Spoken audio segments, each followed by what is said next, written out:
पीछे के क्लास में मैंने आपको पढ़ाया था इंटेंसिटी ऑफ इलेक्ट्रिक फील्ड। अगर याद आ रहा हो तो the formula is equal to 1/4πε0 into q by r square. मैंने बताया था इलेक्ट्रिक फील्ड जो इंटेंसिटी है वो एक वेक्टर क्वांटिटी है। अब क्वेश्चन राइज होता है कि सर अगर ये वेक्टर क्वांटिटी है तो इसका डायरेक्शन कैसे डिफाइन करेंगे। देखिए, अगर आप थोड़ी सी बात ध्यान दो तो intensity of electric field is equal to force acting on per unit test charge. जो डायरेक्शन फोर्स का होगा वही direction intensity of electric field की भी होगी। सिंपली अगर मैं समझाना चाहूँ तो what is electric force of line. Simple definition is the electric force of line those imaginary lines which give the direction of electric field। ऐसे समझिए, वो काल्पनिक रेखाएं जो इलेक्ट्रिक फील्ड की डायरेक्शन को बताती हैं उन्हें हम लोग कहते हैं क्या, इलेक्ट्रिक फोर्स ऑफ लाइन। अब हमें यहाँ पर electric force of line imagine करना है, ड्रा करना है।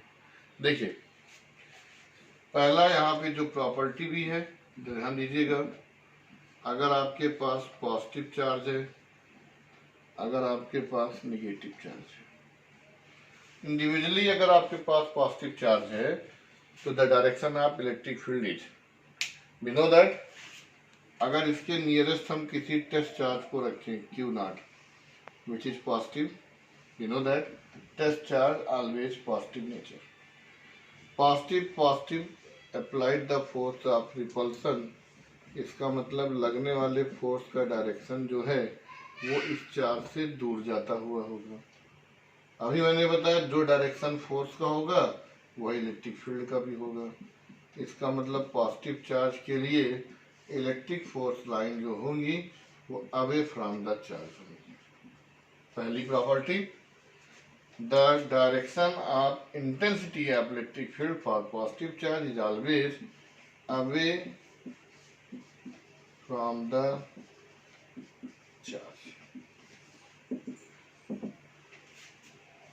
अब यही कंसेप्ट बेटा फॉर नेगेटिव चार्ज अप्लाई करिए। We know that replace a test charge Q0, we know that negative charge attract the positive charge, the direction of force is toward the charge, और यही direction होगा electric field का भी। इसका मतलब for negative charge the electric force of line always toward the charge. इसमें क्या बोलेंगे बेटा हम लोग, टूवर्ड्स द चार्ज। बात ध्यान दीजिएगा, for positive charge the electric force of line always away from the charges, for negative charge the electric force of line always toward the charges। अब आपके दिमाग में क्वेश्चन आ सकता है कि सर इंडिविजुअल चार्जेस रखे जा रहे हैं तो ये केस हो रहा है। इंडिविजुअल का मतलब अलग अलग, मतलब केवल पॉजिटिव और केवल निगेटिव। पर अगर मान लीजिए आपसे कोई पूछे suppose that both positive and negative charge are placed like, the second property of electric force of line is, ये पहली प्रॉपर्टी है। अब मान लीजिए हम लोग दूसरी प्रॉपर्टी पे ध्यान दे रहे हैं। अगर पॉजिटिव और निगेटिव चार्ज एक साथ रख दिया जाए तो देखिए कंसेप्ट क्या बेटा, पॉजिटिव से away from the charge, negative से टूवर्ड द चार्ज, तो the electric force of line always positive to negative. यहाँ देखिए,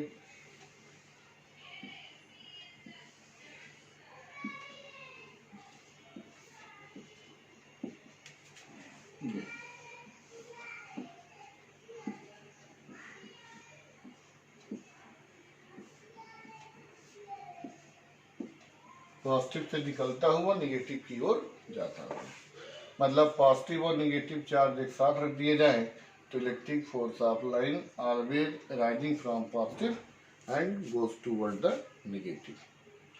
एक क्वेश्चन यहाँ पे आता है 1 मार्क्स का, why electric force of line can not make a loop.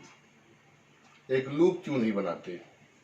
Loop का मतलब होता है जैसे magnetic force of line make a loop, north and south pole होता है बेटा, बाहर नॉर्थ टू साउथ, अंदर साउथ टू नॉर्थ, तो कंप्लीट लूप बन गया।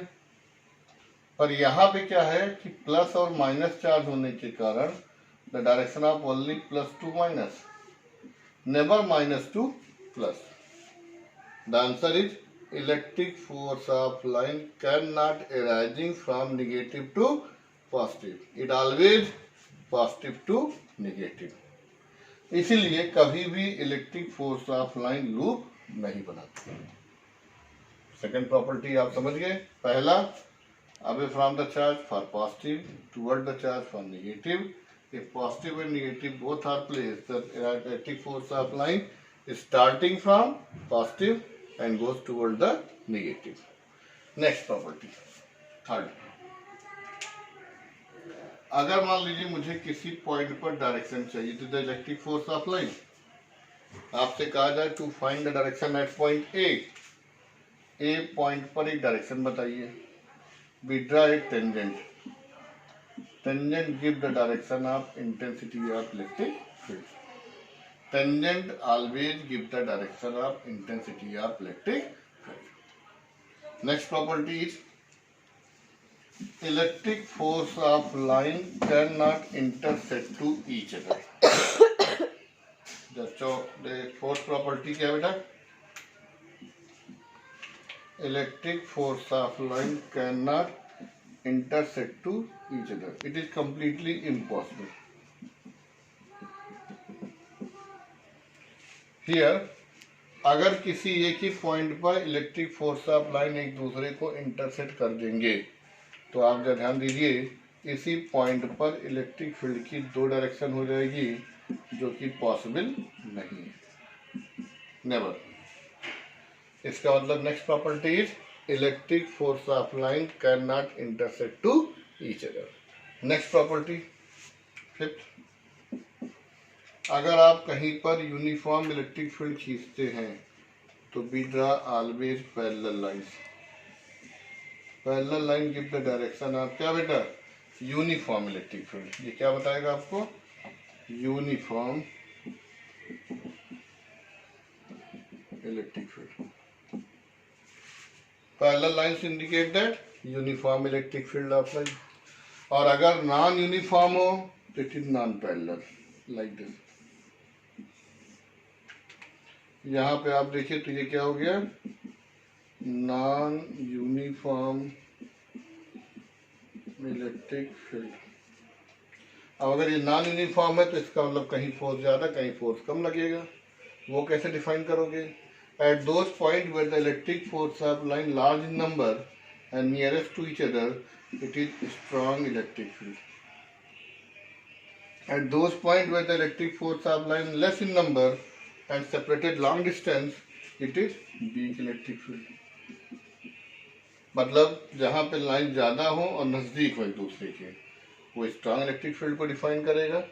जहाँ पर वीक है या जहाँ पर आप कह सकते हैं वीक फोर्स ऑफ या वीक इलेक्ट्रिक फील्ड है, वहाँ नंबर ऑफ लाइंस कम होंगी और एक दूसरे से सेपरेट होंगी।